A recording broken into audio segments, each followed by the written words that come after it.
Bismillahirrahmanirrahim. Assalamu alaikum. My name is Maida and my room number is BP1650118. My group number is 22.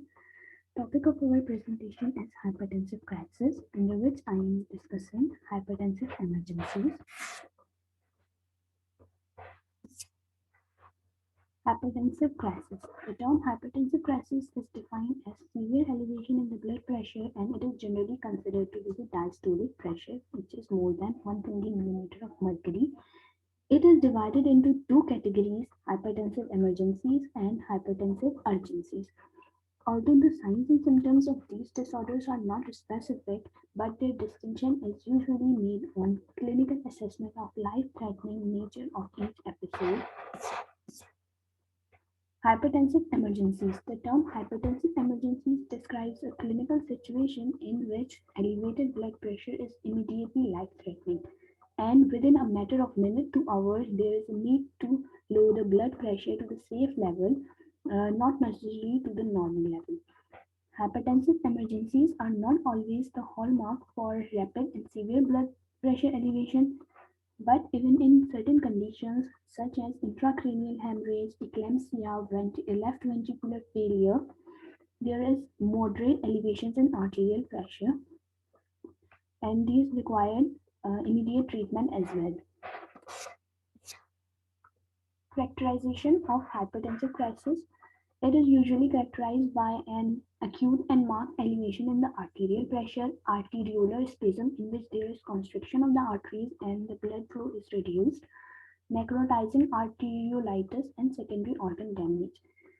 Hypertensive emergencies are generally occurring in patients with pheochromocytoma, those individuals who have adrenal tumors and their levels of catecholamine is raised, those individuals with normal blood pressure but they have following diseases are also at the risk of hypertensive emergencies. It includes acute glomerulonephritis, head injury, severe burns, eclampsia, those mm, patients who are using cocaine or certain drugs. Abrupt withdrawal can also lead to hypertensive emergencies, and also erythropoietin administration.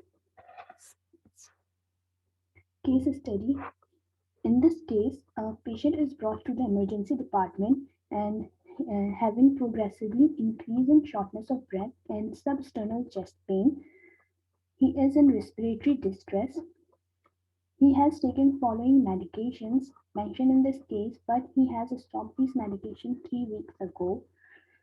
Lab reports, vitals, and other tests such as ECG, fundoscopic examination, and chest radiograph are also mentioned in this case, which is discussed in the form of soap note. Subjective. 55 years old male patient, chief complaint, progressively increasing shortness of breath, severe headache, substernal chest pain, anorexia, and nausea. Onset: 3-day history of shortness of breath and a 2-day history of severe headache. A medical history of asthma, 5-year history of angina, and he has been hospitalized due to myocardial infarction 2 months before admission. Current medication includes albuterol inhaler, furosemide, isosorbide dinitrate, philodipine, lisinopril, but patient has discontinued his medication 3 weeks ago on its own. Objective. Physical examination shows an anxious appearing man who is alert, oriented, and he is in moderate respiratory distress. Vitals shows pulse rate is raised 125 beats per minute. Respiratory rate is also increased, that is 36 breaths per minute, showing shortness of breath. Blood pressure is 220 by 140 millimeter of mercury, which is elevated. Body temperature is normal. Lab results of lab test shows sodium, potassium chloride, bicarbonate, creatinine, and WBC count are in normal range, while the blood urea nitrogen, which is 30 milligram per deciliter, is more than the normal range. Hematocrit is 38% and hemoglobin 13 gram per deciliter is lower than the normal range. Fundoscopic examination shows arteriolar narrowing and AV nicking with without hemorrhage. AV nutting is a condition in which a small artery crosses a small venules and it results in compressing of the veins. No, there is no jugular venous distension. Chest examination shows decreased breath sound with bilateral rales that is extending to the tip of his scapula. Heart is displaced 2 centimeters and left to the mid-clavicular line. Rhythm is regular and no murmurs are reported. Urine analysis shows that 5 to 10 RBCs. Oxygen saturation is 88%. ECG shows sinus tachycardia and left ventricular hypertrophy. Chest radiograph shows moderate cardiomegaly and bilateral fluffy infiltrate showing pulmonary edema. Assessment. Many patients who present with hypertensive emergencies have recent history of discontinuing the use of antihypertensive drugs, as in the case of patient discontinued drugs 3 weeks ago. Severe headache, nausea, and vomiting. These are consistent with CNS signs of severe hypertension. Substernal pain, shortness of breath, increased pulse rate, cardiomegaly, chest X-ray finding of pulmonary edema. These all shows that there is angina and heart failure. Absence of jugular venous distension and hepatomegaly suggests that there is absence of right-sided heart failure, and this heart failure is due to the hypertension. Urinary sediments are also relatively unimpressive. Drugs which are used in hypertensive emergencies. Following are the drugs which are used in hypertensive emergencies and their choices based on the onset of action, condition of the patient, as well as the comorbidities. For example, nitroprusside onset of action is very rapid, but it can be used cautiously in patients with renal disorders because it can cause uh, a cyanide or thiocyanate toxicity. Diazoxide onset of action is 1 to 5 minutes, but this drug should be used with caution in patients with heart failure and pulmonary edema. Also, the beta adrenergic blockers should be used cautiously in patients with asthma and advanced heart failure. So, the choice of the drug is based on the mechanism, onset, and the adverse effect of this drug. Plan.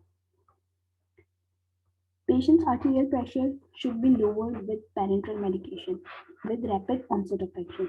For this purpose, there are following drugs such as nitroprusside, phenyldopamm, nitroglycerin IV, and trimethophan. These all drugs will decrease total peripheral resistance rapidly.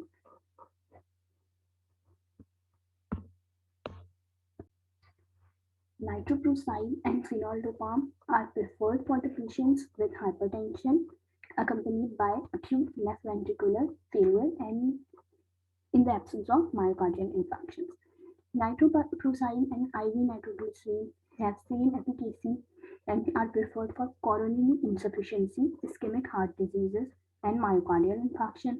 Phenoldopamm and nitroprusside, both drugs have same efficacy and they both have same duration of action, immediate onset, and these two drugs can be easily titrated.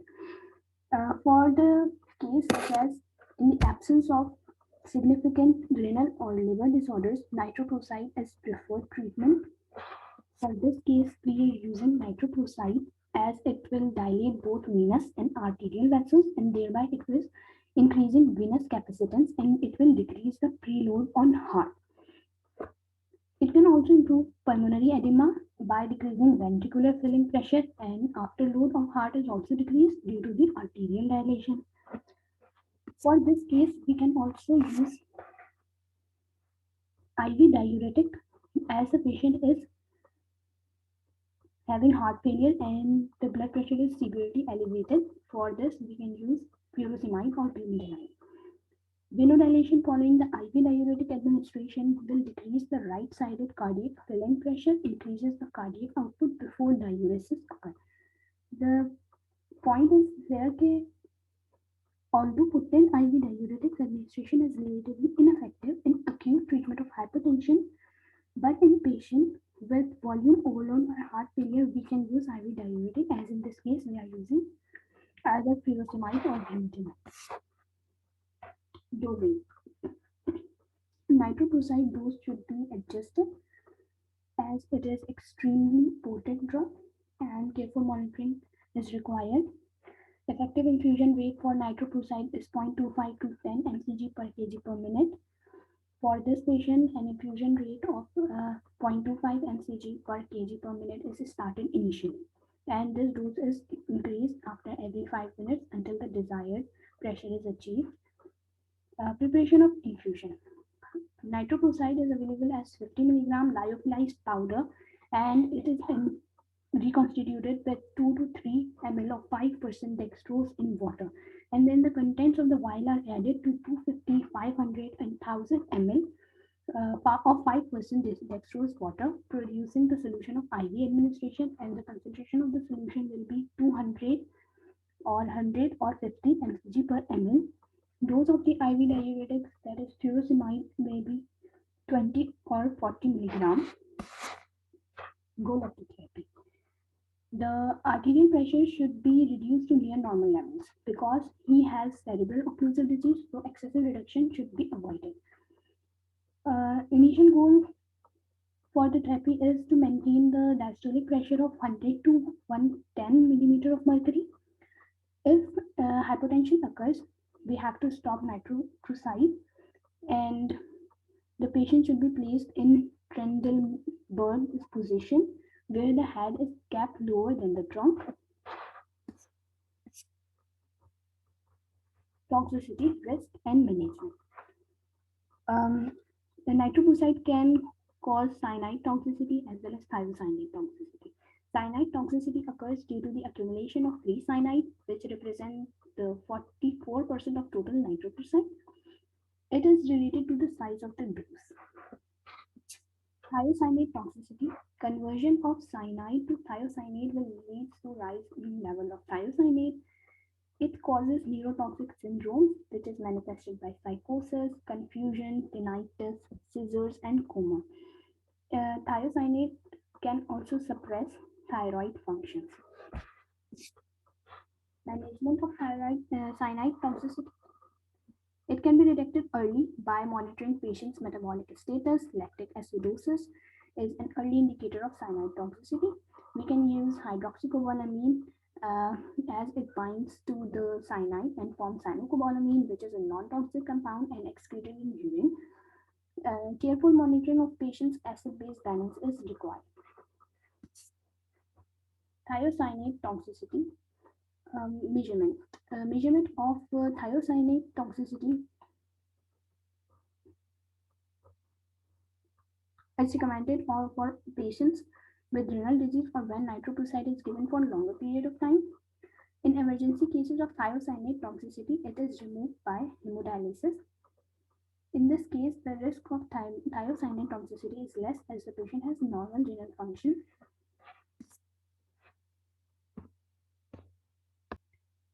Alternative treatment. If the treatment with nitroprusside can cause toxicity, such as metabolic acidosis, then the choice of drug will be phenyldopamm. It is a rapid acting antihypertensive drug and it is used as an alternative for controlling hypertensive emergencies. It is as effective as sodium nitroprusside for acute treatment of hypertension, and it also does not cause cyanide or thiocyanate toxicity. It is administered at a rate of 0.1 mcg per kg per minute, and it is titrated upward according to the control of the blood pressure, with a maximum dose of 1.6 mcg per kg per minute for up to 48 hours of the therapy. Contraindications. Leptilol and diazoxide. Although these two drugs are used in hypertensive emergencies, but in this case, these two drugs are not given and these are contraindicated because leptilol might improve the patient's angina, but it has negative inotropic action that will cause the left ventricular dysfunction, and therefore it should not be used in this case. Also, the diazoxide, the cardiostimulatory effect of diazoxide could be potentially dangerous in patients such as who are having ischemic heart disorders and recent history of myocardial infarction. As mentioned in the case, neurologic and cardiovascular symptoms may also occur with rapid administration of diazoxide, so these two drugs are contraindicated in this case.